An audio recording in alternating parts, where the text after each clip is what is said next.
हर्षवर्धन को किसी के पैरों की आवाज सुनाई दी। उसको लगता है जैसे कोई उसकी तरफ आ रहा है। कुछ टाइम बाद देखा कि यह पैरों की आवाज उसकी अपनी बहन नीरा की थी।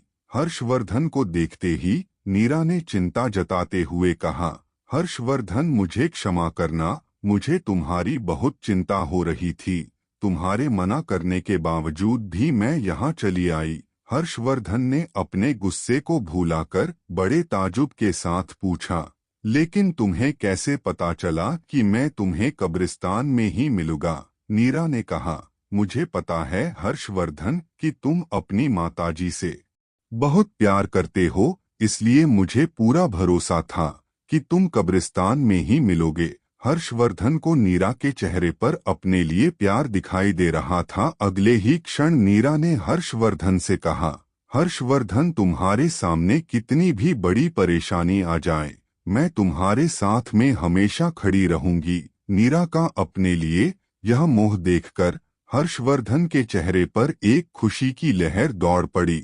लेकिन अगले ही क्षण हर्षवर्धन को अपनी समस्या याद आ गई और उसने नीर से शर्माते हुए पूछा, नीरा, तुम्हारे पास कुछ सोने की अशर्फियां हैं? हर्षवर्धन के मुंह से यह बात सुनकर नीरा को बड़ी ही परेशानी हुई, क्योंकि उसको कभी पैसों की जरूरत पड़ी ही नहीं, और जरूरत पड़ भी जाती तो उसके पिता महेंद्र उसका ख्याल रखते थे।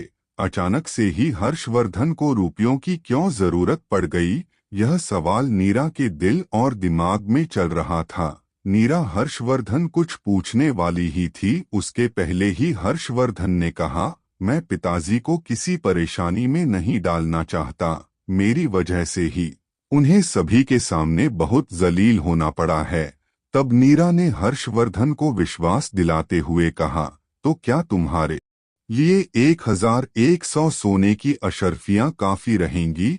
हर्षवर्धन ने बिना समय गवाए जल्दी से जवाब दिया, हाँ, बहुत रहेंगे, और मैं पूरी कोशिश करूंगा तुम्हारी यह सोने की अशर्फियां मैं तुम्हें बहुत जल्दी वापस कर दूं। धन्यवाद करता हूं नीरा तुम्हारी इस मदद के लिए। हर्षवर्धन की इस बात पर हंसते हुए कहा, इसकी क्या जरूरत है हर्षवर्धन? इतना कहने के बाद नीरा ने पूछा, क्या मैं पूछ सकती हूँ हर्षवर्धन, तुम्हें इतने सोने की अशर्फियां की जरूरत क्यों पड़ रही है? क्या प्राप्त करना चाहते हो तुम? क्या मैं तुम्हारे साथ मार्केट घूमने चल सकती हूँ? हर्षवर्धन इस बारे में नीरा को मना नहीं कर सकता था और न आए अपनी किसी गुप्त बात को बता सकता था, क्योंकि नीरा उसकी सहायता कर रही थी। इसलिए हर्षवर्धन ने उसको हामी भरते हुए कहा, ठीक है, परसों हम मार्केट में एक साथ चलेंगे। इतना कहने के बाद दोनों खिलखिलाकर हंस पड़े। फिर वह दोनों एक साथ मौर्य महल की तरफ चलने लगे, लेकिन इस बात से वह दोनों बिल्कुल अनजान थे। परसों मार्केट में कोई परेशानी उनका बेसब्री से इंतजार कर रही थी। परसों की सुबह हर्षवर्धन और नीरा एक साथ मगध साम्राज्य के शहर में सामान खरीदने के लिए निकल गए। मार्केट में कुछ ही देर घूमने के बाद हर्षवर्धन को कुछ अटपटा सा लगा।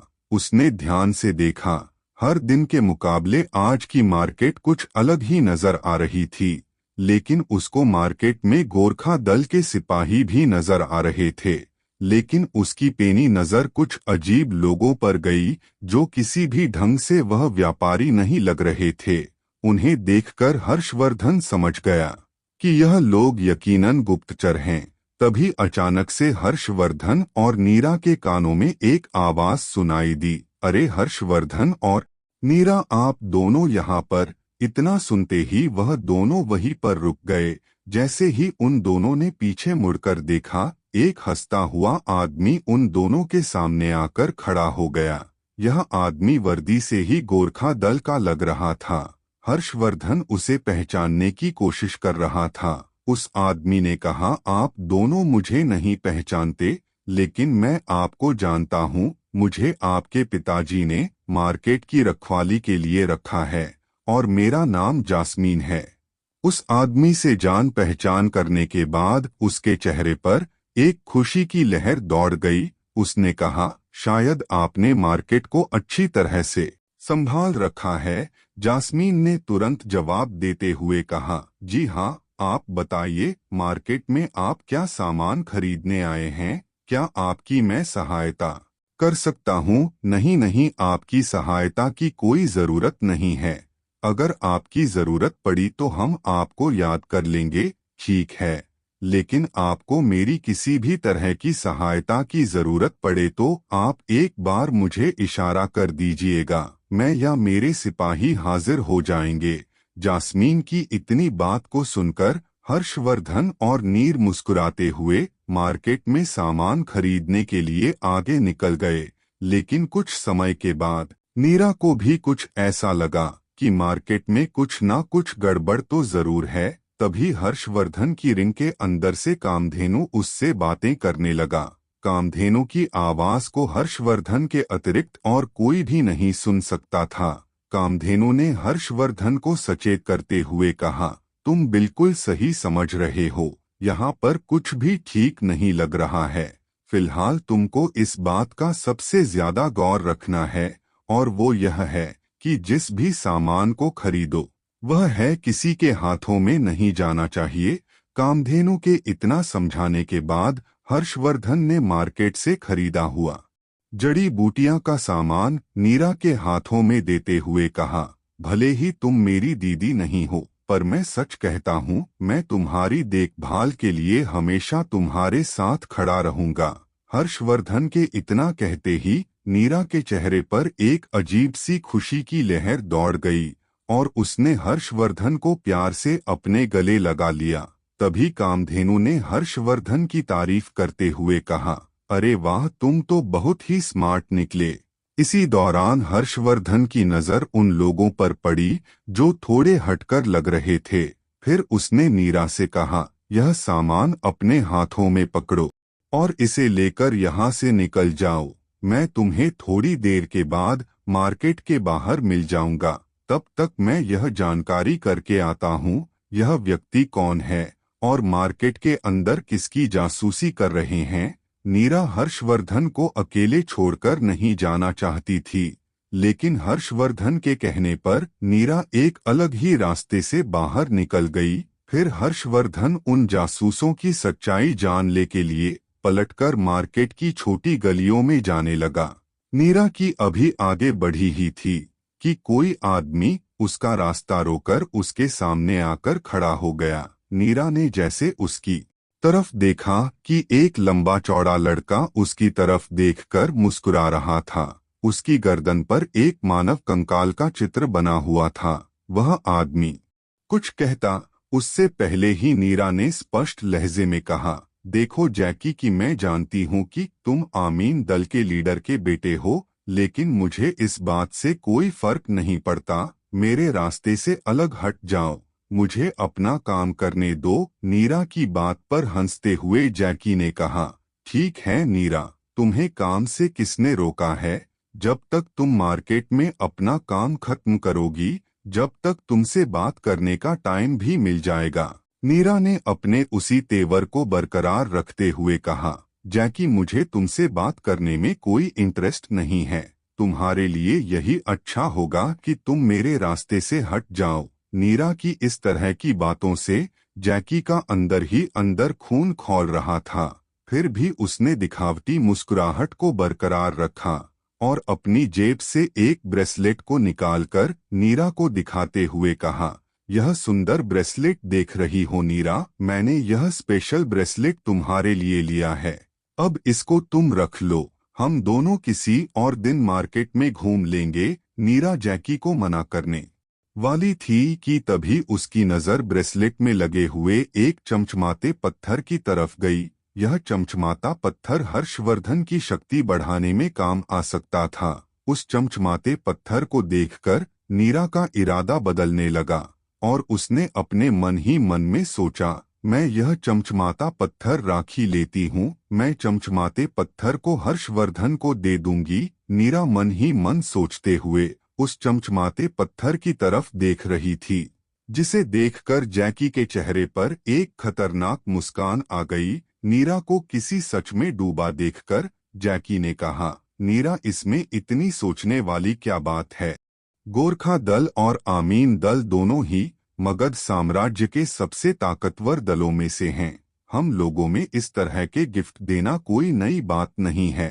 नीरा का ध्यान जैकी की बातों पर नहीं, ब्रेसलेट में लगे उस चमचमाते पत्थर पर था। उसने जैसे ही अपना हाथ उस चमचमाते पत्थर को छूने के लिए आगे बढ़ाया, किसी ने उसका हाथ वहीं पर रोक दिया। नीरा ने पीछे देखा तो वह हर्षवर्धन था। हर्षवर्धन ने नीरा से गुस्से में कहा, क्या तुम जानती नहीं हो यह किस तरह का आदमी है? नीरा से इतना कहने के बाद हर्षवर्धन ने जैकी की तरफ देखा और कहा, जैकी तुम अपने इस चमचमाते पत्थर को अपने पास ही रखो, नीरा को इसकी कोई जरूरत नहीं है। हर्षवर्धन के बीच में आ जाने से जैकी का क्रोध अपने चरम सीमा पर पहुंच गया, लेकिन नीरा भी उन दोनों की बातों को सुन रही थी, इसलिए जैकी ने अपने चेहरे पर बनावटी हंसी को बनाए रखा। उसने कहा, मैं तो सिर्फ नीरा को गिफ्ट के तौर पर इस चमचमाते पत्थर को देना चाहता हूँ, यह कोई ज्यादा बड़ी बात नहीं है। हर्षवर्धन जैकी को अच्छी तरह से जानता था। उसकी वजह यह थी गोरखा दल और आमीन दल के आपस में संबंध ठीक नहीं थे। हर्षवर्धन ने बेफिक्री के साथ जवाब देते हुए कहा, तुम्हारे लड़कियों के साथ किस तरह के संबंध होते हैं यह है पूरा मगध साम्राज्य जानता है जैकी, तो तुम्हारे लिए अच्छा यही होगा यह बेकार का तरीका किसी और लड़की पर आजमाओ। इतना कहने के बाद हर्षवर्धन ने अपना एक कदम जैकी की तरफ बढ़ाया और ठीक उसके सामने तन के खड़े होते हुए उसकी नजरों से नजर मिलाकर कहा, तुम्हारी सेहत के लिए यही बेहतर होगा कि तुम नीरा से हमेशा दूरी ही बनाकर रखना समझे। अब जैकी के सब्र का बांध टूट रहा था।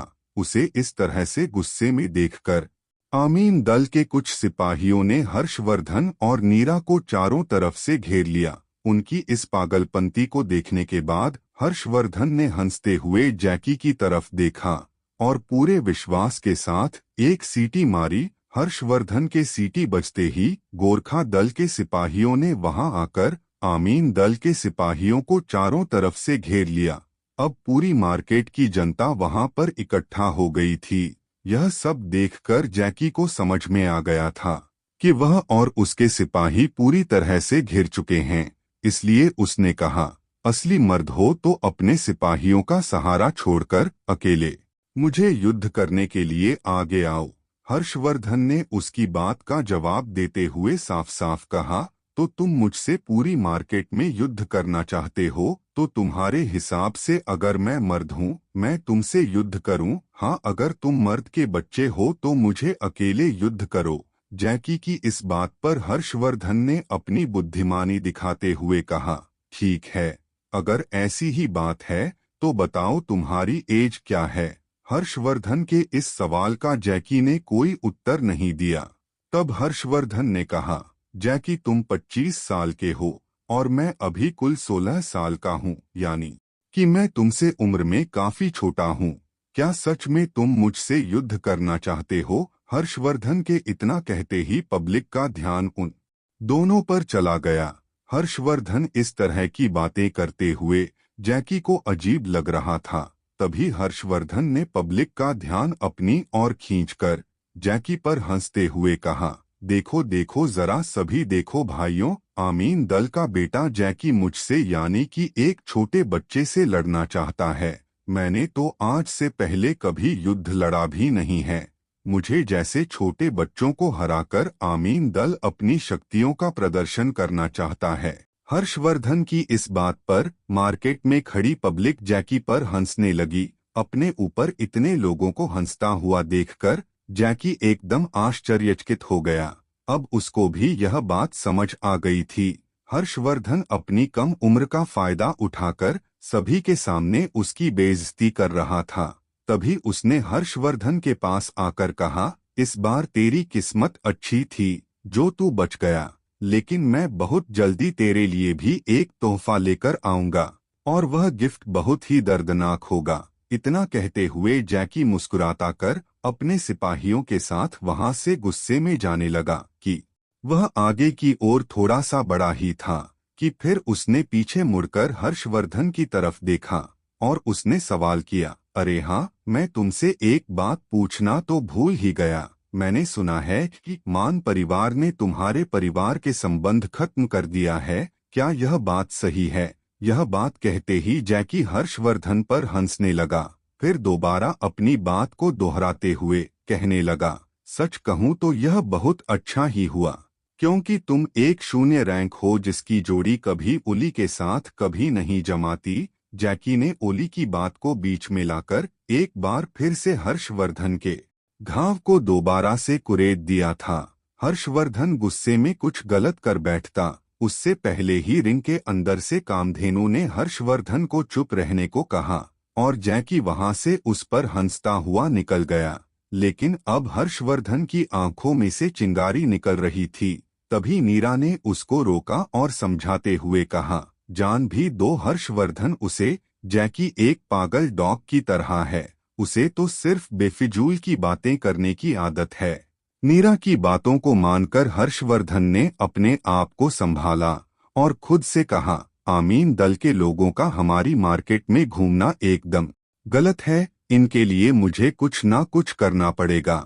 हर्षवर्धन के गुस्से को शांत करने के लिए नीरा ने कहा, क्या हम दोनों को मार्केट में से कुछ और भी सामान खरीदना है या फिर हम महल की तरफ चलें? नहीं, हमें अभी और भी खरीदारी करनी है।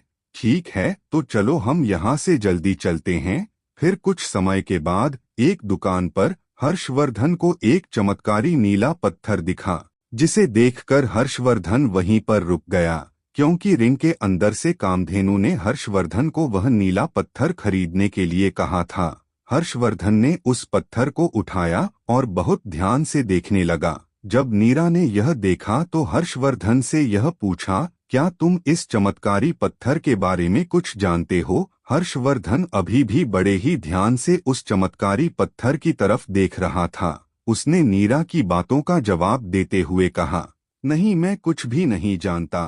तो क्या हम इस चमत्कारी पत्थर को खरीदने वाले हैं? हाँ, हम इस चमत्कारी पत्थर को खरीदने वाले हैं। जब हर्षवर्धन तुम इसके बारे में कुछ जानते ही नहीं हो तो फिर तुम इसको क्यों खरीद रहे हो? मुझे इस बात का तो पता नहीं, लेकिन मेरे अंदर की आत्मा कह रही है इस पत्थर को खरीद लेना चाहिए। उसे नीले चमत्कारी पत्थर की तरफ बड़े गौर से देखते हुए हर्षवर्धन ने अपने अंदर ही अंदर कहा, अब होगी मेरी असली कोचिंग शुरू। आगे की स्टोरी सुनने के लिए हमारे चैनल आदिकाल ज्ञान स्टोरी को सब्सक्राइब करें और शेयर करें। सुनते रहिए स्टोरी हर्षवर्धन एक सुपर योद्धा।